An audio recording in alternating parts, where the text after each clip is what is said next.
Olá, meu aluno, minha aluna, como vai você? Espero que esteja em casa, esteja se cuidando, se protegendo e protegendo os seus. Eu sou o professor Samuel, eu vim aqui gravar essa videoaula e deixá-la disponível para vocês junto com o material didático para que vocês possam acompanhar e ter uma complementação nos estudos de vocês e vim ajudar nesse momento crítico do Brasil a pensar e a estudar, mesmo que em casa, para que a gente continue dando ênfase aos nossos estudos e à nossa aprendizagem. Hoje eu quero falar para vocês de um tema bastante polêmico e também não diferente daqueles que caem na maioria dos cursinhos pré-vestibulares sobre o Enem, né? Nosso principal requisito aqui é o Enem. E eu vou trazer o tema para vocês sobre a agropecuária brasileira. É importante que a gente pense sobre esse assunto, que a gente estude sobre esse assunto e que a gente tire alguma conclusão e algum conhecimento desse assunto, né? Eu trouxe aqui algum material para vocês, para que a gente possa acompanhar de acordo com o que vocês vão ter em PDF, que eu vou disponibilizar. Vocês podem imprimir, o material está bem robusto, está bem preenchido, para complementar os estudos de vocês em casa. Tem algumas questões que é importante que vocês respondam, né? A gente estuda, a gente lê, a gente discute, a gente aprende, mas treino é treino e jogo é jogo. Só joga bem quem treina bem. Então, esse treino que a gente faz é com as questões. Leia as questões, responda e depois confira o gabarito logo abaixo. Tá certo? Agropecuária brasileira.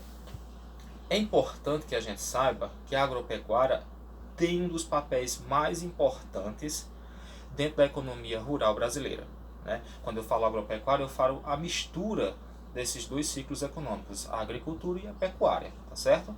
Então, as duas juntas, elas conseguem desenvolver um ciclo econômico muito forte e muito representativo dentro do orçamento brasileiro, em questões de investimento, de arrecadação e de retorno para o bolso dos investidores e também para o bolso dos consumidores.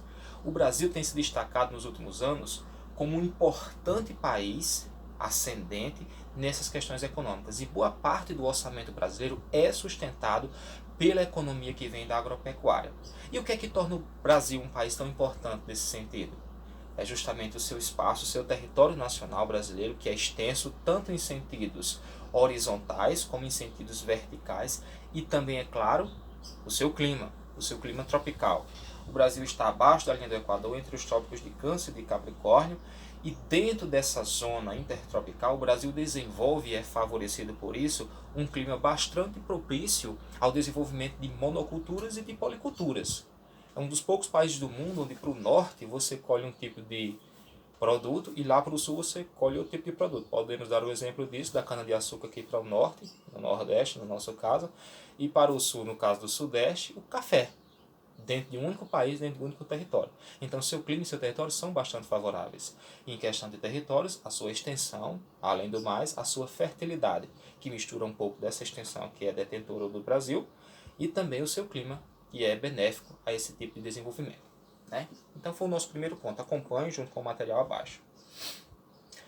Nós temos também outras potencialidades do Brasil, que são as suas características rurais, né? Como é que está desenvolvido o espaço rural brasileiro?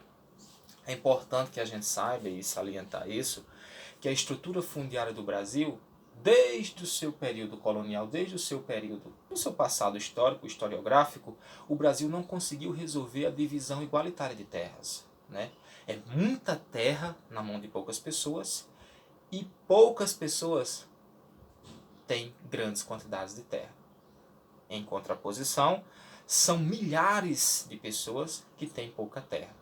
Então a grande contradição do Brasil é essa, a má divisão de terras do seu sistema agrícolas, que desde o seu período colonial até o período mesmo republicano, contemporâneo, das democracias modernas, ainda não conseguiu resolver as questões de divisão de terras de maneira mais igualitárias, né? Então, os nomes famosos da burguesia, da nobreza do passado, por uma questão hereditária, que sempre tiveram a posse dessas terras, também nomeadas e dadas pelos poderosos daquele tempo, ainda perpetuam até hoje. Grandes famílias, grandes empresários, grandes fazendeiros têm uma estrutura fundiária bastante concentrada e detêm ainda a posse dessas terras que pouco são utilizadas pelos principais agropecuários do Brasil, né? Então, uma das questões polêmicas é essa má divisão de terras, que ainda concentra muita terra na mão de poucas pessoas e deixa indisponível grandes terras, muita terra, para milhares de pessoas. Então, é essa um dos fatores, uma das problemáticas que faz com que o Brasil ainda seja um país meio que, vou utilizar um termo artesanal nos avanços da economia agropecuária, tá bom? Vamos passar para outro ponto aí.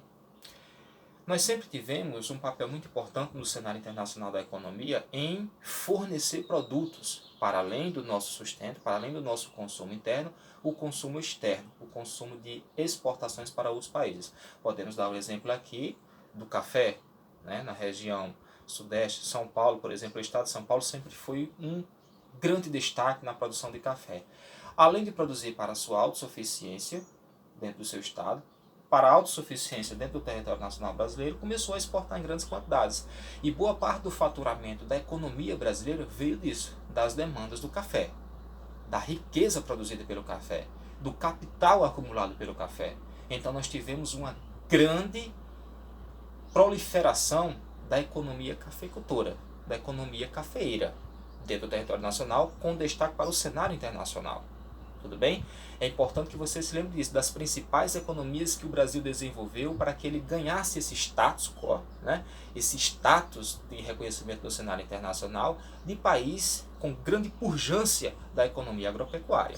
E o café não foge dessa regra, bem como seus outros, né, do passado histórico. Por exemplo, a cana-de-açúcar. A cana-de-açúcar se desenvolveu pelo sertão, por boa parte do litoral do Nordeste e ganhou um destaque internacional, tanto para o seu consumo interno, no primeiro desenvolvimento das primeiras economias agropecuárias do Brasil, como também para a exportação do mercado internacional, né? Daí você tem os seus derivados, como por exemplo a cachaça e também o próprio açúcar. Tá? Vamos para outro ponto. O agronegócio sempre representou, dentro da receita econômica do Brasil, um papel bastante importante. Desde o seu passado, fazendo com que o território se desenvolvesse até os dias de hoje, fazendo com que o território ainda tenha, digamos assim, um grande destaque dentro da agropecuária, né? E boa parte dos produtos, eles são desenvolvidos em vários setores, setores primário, secundário e terciário da economia. Esse setor primário, que é o que a gente está estudando da agropecuária, ele ainda consegue ter um destaque influenciando nos setores secundários e nos setores terciários, dentro da arrecadação de capital acumulado, para que haja investimento dentro desses setores. Quer dizer, eu tenho um setor primário do agronegócio que financia a receita econômica do Brasil dentro dos setores secundários e setores terciários. Vou dar um exemplo. O Brasil não consegue fabricar grandes produtos tecnológicos e compra as peças desses produtos e monta aqui dentro do Brasil com financiamento da agropecuária. Vou dar um exemplo bem prático. Toda a tecnologia moderna que nós temos, de celulares, computadores, nanotecnologia, essa micromecânica de grandes produtos de tecnologia de ponta e nanotecnologia, o Brasil não consegue fazer. Então ele compra de fora e paga com o dinheiro do agronegócio. Então é uma balança comercial em que a gente ganha por trazer produtos de tecnologia para dentro do nosso território, uma vez que a gente não produz, mas financia isso com o dinheiro vindo da agricultura. Então a balança comercial, ela possui esse equilíbrio, que muitas vezes alguns críticos chamam de desequilíbrio, porque a gente paga com produtos primários, produtos de baixo valor agregado, aqueles produtos que nós compramos de alto valor agregado e de grande importância e de grande consumo. Então a balança, ela meio que desequilibra muitas vezes a balança econômica. Mas o Brasil se financia e financia a sua economia pelo setor agropecuário, do agronegócio. Passando para outro ponto, né, é interessante que a gente tente entender os principais elementos que fazem parte de toda essa economia do agronegócio. Nós temos aqui, por exemplo, as cabeças de gado. O Brasil tem um dos maiores rebanhos de gado bovino do mundo. Boa parte dessas cabeças de gado são concentradas no sul e no sudeste. No passado, os primeiros rebanhos, as primeiras cabeças de gado foram trazidas para o Nordeste, colocadas na região da Zona da Mata, no litoral, e como o gado pisoteava toda a plantação de cana-de-açúcar, bem como do algodão, o gado foi afastado do litoral para o interior. E esse interior tem um nome, que é a região da Depressão Sertaneja, o próprio sertão, para que o gado pudesse ser criado, vindo de Portugal, né, vindo da coroa, e ao mesmo tempo o Brasil pudesse produzir a sua agricultura no litoral e ao mesmo tempo criar seus rebanhos. Então eu tenho uma junção do agronegócio dentro desse exemplo, dentro desse elemento, dentro desse fato histórico, né? Eu consigo, dentro do meu território, desenvolver a economia da criação do gado do rebanho bovino e também a economia da monocultura da cana-de-açúcar dentro de um mesmo território, ao mesmo tempo, unindo o mesmo espaço territorial e unindo o mesmo clima, né? E o gado eu consigo ter, através desse elemento que faz parte de todo o ciclo do agronegócio, suas derivações, como o couro, como o leite, como a carne, né? E a própria força motriz do animal. O gado é um animal quadrúpede, né, que anda de quatro, e ele dentro de sua fisiologia tem uma robustez muito forte, ou seja, tem uma força que pode ser utilizada como força empregada no trabalho animal, para puxar um arado, para fazer com que a rodama da imprensa dos engenhos seja funcional ao gado ser preso nessa rodama e fazer um movimento em ciclos, fazendo com que a rodama seja imprensada e assim ela imprensa a cana-de-açúcar e assim nós temos o caldo da cana-de-açúcar, temos a rapadura do caldo da cana e por aí vai. São os elementos.